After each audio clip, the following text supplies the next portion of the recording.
eu aproveito e mando logo as medidas. Tu vai dar dinheiro pra quem? O menino tá preocupado. Vai dar dinheiro pra quem desse?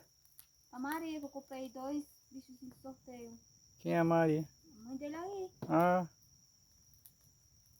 Viu, Andressa? Aí eu pego e mando logo a caixa do medidor, que o Matheus tá na hora. Pode dar uma cor nele lá e ele vem de pé, né? E chegar a caixa não tá aí. É mesmo? Eu mando pelo Rony. Ah, isso na hora que o Roninho vem mais.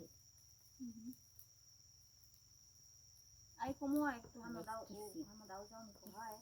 Ele vai mandar o Zé Unico, tá?